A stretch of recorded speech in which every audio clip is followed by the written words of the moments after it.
Welcome to phase 6 of Pen to Profit.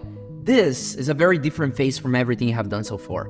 So far, pretty much everything we have talked about is directly related to emails, to writing emails, to writing email copies, and right now we are gonna talk about advertising, how to write ads, how to write landing pages, how to write YouTube ads, Facebook ads. We're gonna cover all of that in this phase, and the approach that we have to take in order to write that type of copy specifically is very different from the approach we take on emails. Now, here's the interesting thing. The structures we're going to use, they are exactly the same. The structures remain the same. The problems that we uncovered so far, they remain exactly the same because your target audience at the end of the day is the same. So their pain points are the same, their desires are the same, and their hot buttons that make them take action are still the same. However, the format of things we're doing here is quite different. Specifically, the format of the platforms where everything is going to be running. In one, we have emails. In the other one, we have social media networks. The speed that things flow in each one is very, very different. And that impacts directly how we approach, how we write copy for those specific medias. So let's cover that right now.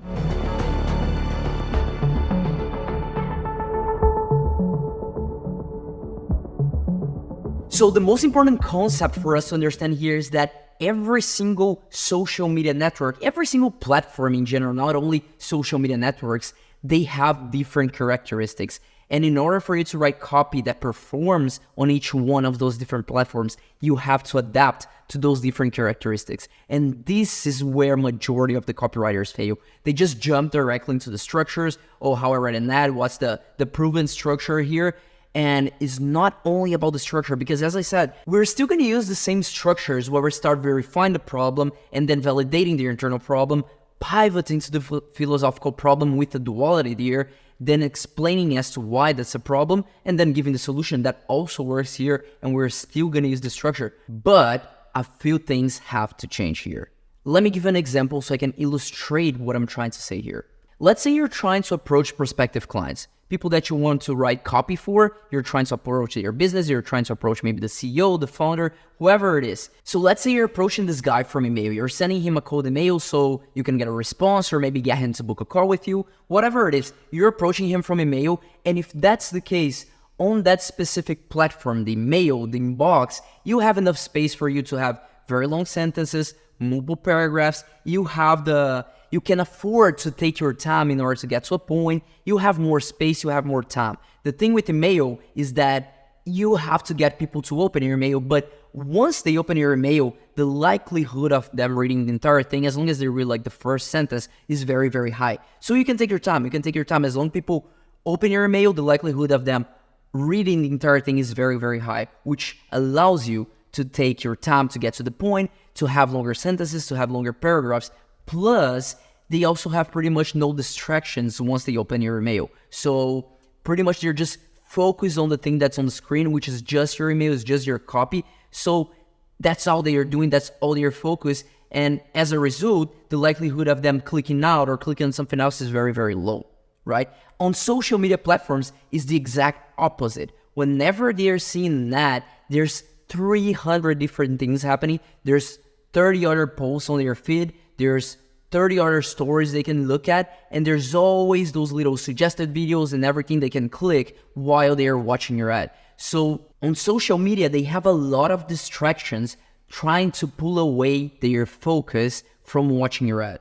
So when they see your ad, in those cases, they are more likely to not watch it than they are to watch it. So that's a very different dynamic compared to email, because in email, people open and they are more likely to read the entire thing. With an ad, is the exact opposite. People see your ad and they're way, way more likely, 80, 90% of the people, they're not gonna watch your ad. They're way more likely to not watch than they are to watch, which means there's a few things we have to change here if we want our ads to perform well. As I said, not the structure of the ads necessarily. We're still accomplishing the same things and going through the same milestones throughout our ads or throughout our mail copy, but the flow and the pace of those things, of how quick they happen, it changes a lot. The flows of our emails, the flows of our ads, the pace of our emails, the pace of our ads, they change a lot here. And that's what we have to pay attention on. So that's why you cannot simply take a very high converting piece of email copy and turn it into an ad. You can try to do that. The angle might be good, but you're gonna have to adapt the words, you're gonna have to adapt the sentences in order for that email to perform well as an ad. So this is what you're gonna learn how to do here, how to identify those little nuances and know how to adapt to them. Now, before we get into any type of copy stuff, the first thing you need to be aware here happens outside of the copy. It happens outside of the ad platforms. It happens on the strategy, on what you're trying to accomplish here through your ads. So if you really think about it, you can have multiple objectives with your ad. For example, sometimes you're gonna be writing ads to promote e-commerce products. Other times you might be writing ads to promote a VSL, that is a video sales letter, or a written sales letter for one specific product. Sometimes people also call that a free training or a free case study. You might be writing ads to promote that instead. Or sometimes you might be writing ads for an opt-in page. Some people call this a lead magnet, or it could be for a webinar, or it could be for an event, for example. Sometimes you're going to be writing ads for lead generation for local businesses. And for each one of those, the way you write your ads change a lot because the action you're trying to get people to accomplish is different. Actually, if you really think about it, for every single one of those ads, you're selling something different. If you don't know exactly what those are, let me actually show you here so you understand how they differ from each other. So here I have an e-commerce page for Matrix. In this specific case, if you're writing an ad for this brand, you're gonna be promoting a product. You're gonna be trying to sell a product through your ad, right? So here you're selling a product, if you really think about it. Now here we have a page for an online event that we were running. It was from July 10th to 17th. And if you're here, you most likely were part of this event, Remote Revolution. But here, when we're writing an ad for this, we just want people to register to the event. We are not really selling a product here, or we are not selling a product at all. What we're selling here is the value of the event. We're selling people, we're selling desire. We're selling the desire to be part of this event, the desire to attend this event. That's what we're selling here. Sometimes people have lead magnets. That is, it can be a free PDF. It can be a quiz to figure out your body type, for example, for fitness. I'm going to show you an example like that later. But if that's the case, you are selling the desire to figure out what's your body type. Or you're selling the desire to download that PDF to see the valuable content behind it. So whenever that's the case, what you're selling really is the desire to be part of this that you're offering for free, right? Now, in cases like this one, for example, this is a video sales letter. After people watch this video, it's a 38-minute video, almost 40 minutes. A button appears on this page, and that's a very, very common funnel in digital marketing, is to have a video with a big headline at the top, and that's it. And then after people watch it, it either shows up with a button after like 30 minutes or so, the button just shows up on the page, or it opens an entire sales page here. And then it might look something more like this with the video here on top, but when people scroll, it's a full-blown sales page with everything you get inside the program, yada, yada, yada. Everything is here, so they have a lot more information. And when you're promoting this, people don't know you're selling them something. So really what you're trying to sell here is curiosity. You're getting people curious about the video you're gonna have here. It's pretty much on YouTube. If you really think about the homepage of YouTube, all it is, it's almost like an ad platform. And what they are selling, each single video recommendation there is an ad for each specific video. And what they are selling is the curiosity to what's inside the video. And that's the same we're doing here for this specific cases of free case studies, free trainings, video sales letters, even for written sales letters as well. We're selling curiosity. So you have to think about that when you're writing ads, because what you're selling on your ad will change completely the way you approach your ad in the first place, right? As I said, you always have an action on your ads. Whenever you're writing copy, the last step is an action, a call to action. But the call to action can change a lot based on what you are promoting here and where you're sending traffic to from your ads. And then of course the approach you take to write your ads has to change accordingly. So it's very, very important before you write any ads that you think about that you think about what you're really selling on your ads. In this case, curiosity. In this case, we're selling desire. In this case, we're selling a product. Or you can even think about it in a way that we are selling a solution to their problems, but we are solving a problem in the first place here, and we have a product, we are making a sale here. That's what we're selling. So whenever you go to write any ad, before you even start writing, ask yourself this question: what am I really trying to sell here?